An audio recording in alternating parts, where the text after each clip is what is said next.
when you don't feel well, you go to the pharmacist to pick up the medicine. Does the pharmacist tell you how to change the oil? Probably not. Woody, cut the checks. That's it. Right. I don't want to hear anything about football from Woody Johnson. I really don't. And that's an issue not only for the results of what we saw, whether it's the Joe Douglas era or prior to that, or your concerns about moving forward, but also potentially impacting, and I guarantee you it has impacted who the Jets could hire over the years and who they could hire moving forward. So this is a problem. This is what it's not just Woody Johnson, owners in sports, and Boomer referenced a couple today, whether it's the Colts or the Panthers, like owners in the NFL, of course, but owners in sports that get involved in these sports decisions are a major, major problem. It happened with the Mets prior to Steve Cohen. I don't even know if it still happens now, but it definitely happened back then. Remember with the stuff with Jeff Wilpon, how we wanted to have his imprint on it. That's how things go wrong. Woody Johnson is a rich man. He's an owner of a football team. He can do what he wants. But to have the ultimate success as an owner, you need to hire football people and let them do their job. I mean, listen, it's a very basic statement. You're 100% right, but it's proven as elusive for the Jets as any team in the history of sports. I mean, they're an absolute mess, and everybody's getting tired of hearing it about that. We know it. We've lived it. I think that there's a lot of Jet fans that are towing that line of apathy, which is a very dangerous place to be. But it's funny because we talk about the Yankees and haven't won since 2009, and Hal doesn't do this and Hal doesn't do that. The irony, though, is the Yankees, outside of a couple of years ago when they didn't make the playoffs when Judge got hurt, I mean they're a pillar of consistency, and for the most part, Hal doesn't say a peep. We can complain about Cashman and some of the moves and who's really doing the lineup and the data applicator and all the things that we hit with the Yankees, but one thing we're pretty sure about the Yankees is that Hal lets his people, from the baseball perspective, do their job. And I think that should be appreciated because this is evidence now, further evidence, that when you have somebody who's not a football person or specific to what other sport we're talking about, but here with Woody and the Jets, and they start to get their fingerprints and their paws on the situation, it becomes an unbridled mess. I do think, though, I'm not going to defend Woody here because I'm at my wit's end with him, but I'm going to at least say this. There's a difference between being involved in a belligerent manner, which I don't think is the case. I don't think that, like, Woody bangs on the door, makes everybody feel uncomfortable, and starts dropping edicts. Hey, this is what we're doing. I don't think that's Woody's persona. Now, it doesn't matter if it really doesn't matter how he communicates what he wants. Does he communicate what he wants? But I don't think that he's, like, unpredictable emotionally. I think he's desperate.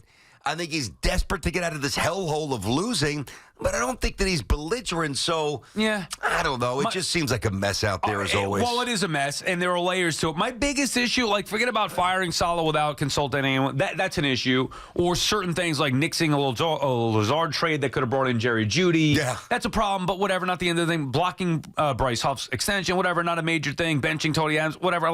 Those are not good, but those are major. The worst thing to me was that he forced Douglas to fire his best friend, Rex Hogan. That, once you start doing that, now you're creating a toxic environment. Spite.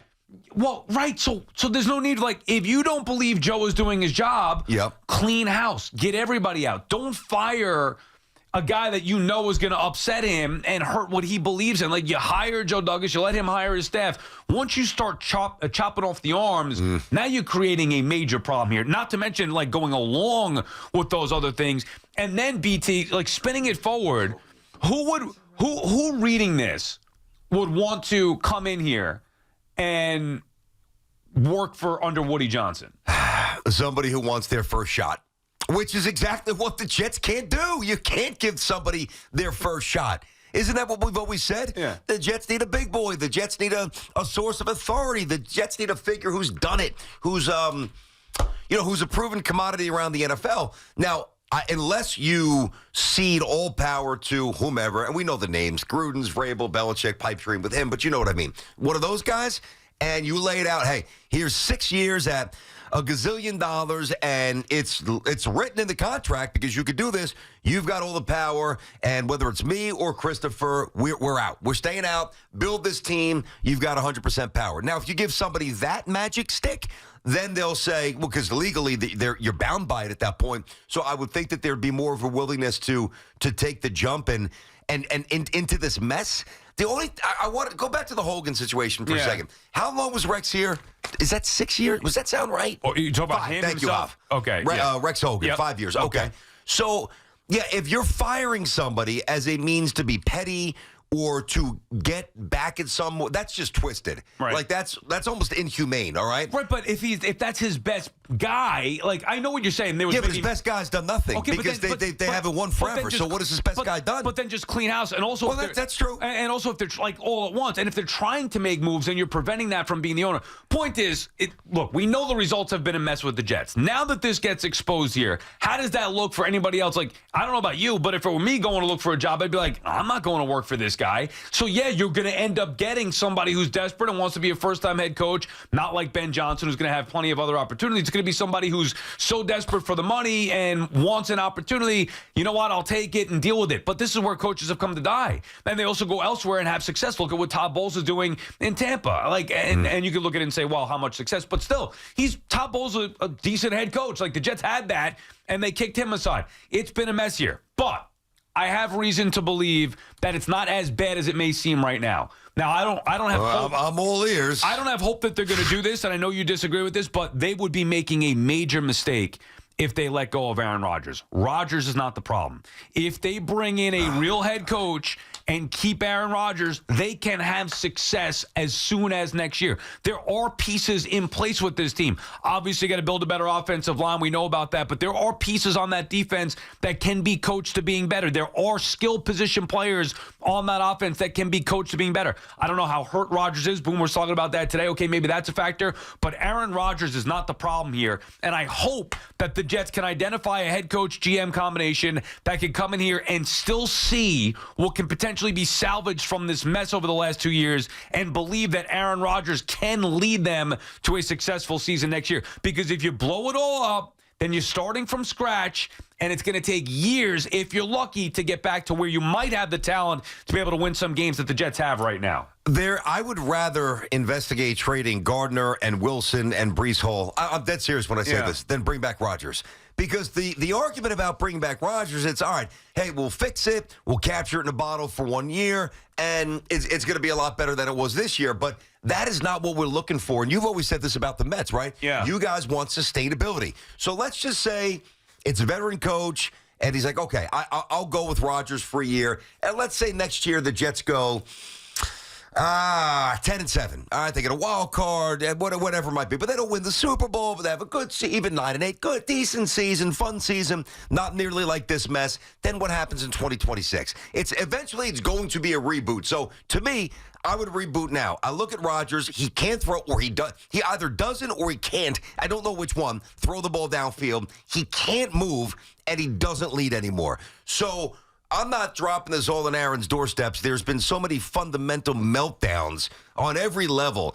Ownership, you know. I mean, the fact the that top level to the bottom, the last guy on special teams, they're a disaster. It's not Aaron's fault, but he's not the answer. The fact that this owner would have the gall to think that you want to bench Aaron Rodgers after losing to the Broncos, like, dude, that just shows you all you need to know. And if I'm Rodgers, I don't want to be back under these circumstances. I'd say I want to get out. He didn't realize how bad it was. But then if he wants out, and he's not going to have many options, where did the Jets turn? Like, to me, the best thing Woody could do is acknowledge that he has made major mistakes here. Don't make another one by forcing Rodgers out. Hire the right people. Now, I'll give it to them. Like, let's say you hire Gruden, let him evaluate. If Gruden thinks that Rodgers is toast, so be it. I'll be fine with that. But Rodgers should not be out because Woody says, I'm done with Aaron Rodgers. That would be a major mistake, wanting and expecting instant results from a guy who isn't Superman. He's human, getting older, coming off a year where he was injured for the entire year. Like, his expectations for Rodgers were unrealistic. And now to maybe force him out like he already wanted to do after whatever it was, week 4, week 5, that to me would be wrong by Woody Johnson. The Jets have a chance to be competitive next year if Woody makes the right moves. I started talking about Woody Johnson about a month or so ago. Then we'll get to these calls. I know you guys want to jump in. So to me, that was the bigger issue, and I thought that a lot of us were missing it or, just kind of glossing over it. To me, there's a direct correlation. Good product, good owner. Bad product, bad owner. And Woody's a bad owner. So no, that's not breaking any news. He's one of the worst owners in all of sports, okay? And And we know that, and because we've lived it. But what's more disconcerting to me, or even most disconcerting at this point, is that he doesn't even have, and this is a dangerous thing for somebody who's not good at their job, he doesn't know what he doesn't know. And you start chiming in now, and you start getting involved. Hey, it's one thing to be a little loud or pop off to the media or, whatever. Hey, listen, if we don't win, drop an edict. That's your team. But now you think you know football? You know nothing about football. And now he thinks he does, and that's the worst thing. Think about the statement I'm about to make. That actually is the most bothersome, worst thing I've heard about the Jets, I think, this entire century. Because you can look at a quarterback and you can analyze players and, how fast they are and how hard they throw the ball and all the stats, everything that's tangible. There was always a hope for me that Woody really wasn't this bad. This story, to me, fully illuminates he's worse than I thought. BT and Sal on the Fan. Our friends at Town Fair Tire remind you that at Town Fair Tire, you always get the guaranteed lowest price on name brand tires from Connecticut to Maine. Nobody beats Town Fair Tire. Nobody. Danny is in Centerport. What's up, Danny? Hey, boys. Guys, BT, at 7 years old, I walked into Shea Stadium, okay? My father brings me to Shea Stadium. I walk in and see that grass and see that stadium and see that team. Yeah, how'd Tom Seaver pitch? How'd Seaver pitch that? They probably got a gem from Tommy. Exactly, The Jets, got it. And so my stadium is, half baseball stadium, if you remember, and it's because of the Mets. And it was beautiful, right? Uh-huh. To me, as a 7-year-old kid, I'm the kid that's, enamored, and I have no choice at this point to be a Jet fan. It's in my DNA. That's where I've been. And you know what, man? 48 years later, I have maybe 10 good memories or 10 good feelings with this team, okay? I am at my wit's end, BT. I am so downtrodden from what the expectations of this year have made this worse than it's ever possibly been. I cannot believe that Woody Johnson is a billionaire and he runs a billion-dollar operation and he cannot figure out how to run this organization in a functional manner. It's mind-blowing to me, BT. Yeah, well, it is, Danny. But now, listen, Danny, it's the worst. It's seemingly it's a never-ending fate. Listen, nobody wants to hear this today, but eventually the sun will rise on the Jets, and that's the one thing. I'm not going to go to the unkillable speech. I'm not going to try to rally the troops, but this is the reality of being a fan. Number one. No matter how much you give of your heart and your money, there's no guarantees it's reciprocated. That's the risk we take, number one. We all know that. Just like when a boxer steps in the ring and God forbid he gets hurt, well, you know what? You decided to choose that craft. You knew the implicit possibility. Like there were real fears when you can get hurt, okay? Like if Mike Tyson was killed the other night, hey, you're 58. What do you expect? You're fighting somebody who's 30 years old, basically. So I don't want to hear about that. Danny, I get it. It stinks. But think about all the sad sack stories, starting maybe with the 62 Mets, who just 7 years later had one of the best seasons of all time for a New York baseball team. It's going to get better. You just got to ride it out. Yeah, and it's been too long since they've been good. That's the other problem. But as sports fans, that's what we do. Like, you're going to complain about which team you're rooting for? We all complain. Every sports fan. Look at the Giants, even though they have the Super Bowls. Like, Giant fans aren't happy right now. Yankee fans, they were just in the World Series. They're not happy right now. Yeah. Because they haven't won a World Series since 2009. Met fans haven't won one since 1980. But the difference, Al, is most of those fans, I know you're like Evan's a little bit young for it, you're a little bit young for it, but almost all of those fans have at least a database of positive memories. Jet fans don't. But Yankee fans, Islander fans have it. Ranger fans have it. I mean, Knicks fans don't really have. So it's really Knicks and Jets. But all the other teams have won. I'm talking about a championship. That's what it's about, right? I mean, the Jets have never even had really the sustained success even the Knicks had in the 90s. Like, when was the last time the Jets dominated a decade? No, that's true. That's true. I mean, they have not. Maybe 2 years here, 2 years there. No. I mean, the early 80s were pretty good, and then it morphed into the mid-80s with Kenny O'Brien. But no, you're right. Patrick is in Melville. What's up, Patrick? Hey, Pat. Hey, guys, how you doing? Hey, Sal, at BT, I feel bad for you Jet fans, but I will tell you this. So I know, Sal, you said you wanted to run it back with Aaron Rodgers. Mm-hmm. Let's just do this. If you don't see the nostalgia of Aaron Rodgers in the past, like how great he was in the past, and you just look at his body of work for the last 3 years, what team would give Aaron Rodgers another chance? Like, what would his market be? He wouldn't have a market. Yeah, well, it's just like you said with Mike Tyson. Mike Tyson, when he was the baddest man on the planet at one point in his life, but he's 58 years old. It's the same thing with Aaron Rodgers. Like, you need to just So get a young quarterback, and it just is what it is. Sometimes you just got to try to do it the right way instead of keep trying to get to the head of the line. And that's the problem with the Jets. They're trying to get to the head of the line. I understand that, Patrick, but when was the last time they did it the right way? Like, what in your mind would be the right way? The right way for them to do it is they really just have to have a stopgap quarterback. Okay. Not Aaron Rodgers, because Aaron Rodgers is toxic. He's toxic. He's literally Based on what? everything out of the organization. What? Based on I'm what? sorry? Based on what are you saying he's toxic? Why do you think Aaron Rodgers is toxic? The reason why is because there's so many players that probably want to say stuff, but they're like, "Oh my God, Aaron Rodgers is basically gonna get me out of here." And he's just a toxic guy. You need a guy that's coachable. I don't know. He's not coachable. I don't know what you're He basing. wants to literally say. He wants to do exactly what he wants to do. That's why he came to the Jets. But Patrick, when you win as much as he has, and thank you for the call, you get that. I mean, that's the lure. That's the appeal of bringing him in. I don't believe Aaron Rodgers is toxic. I look at everybody else as being the problem, not him. And I have reason to believe that. And if you were to ask me my plan, it's not foolishly saying, well, Aaron Rodgers is going to lead them to a Super Bowl. It's saying, I agree with you that they need a stopgap. What I don't want to happen is the Jets to throw out there a rookie starter. That's the one thing I don't want to have happen.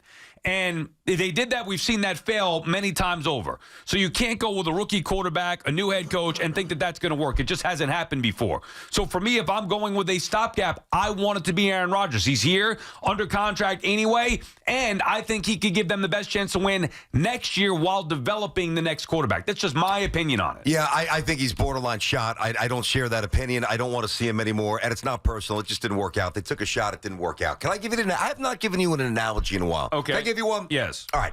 So, because the term sustained success comes up. I brought it up with the Mets. We're talking about this with the Jets now. The problem with the Jets is that they chase wealth, and I'll just use wealth as code for a winning team. They chase wealth, or at least financial solvency, by taking whatever money they have, going into any casino, placing it on 23 red, and hope that they hit it. Okay? That's what they hope happens. Right. And they never do.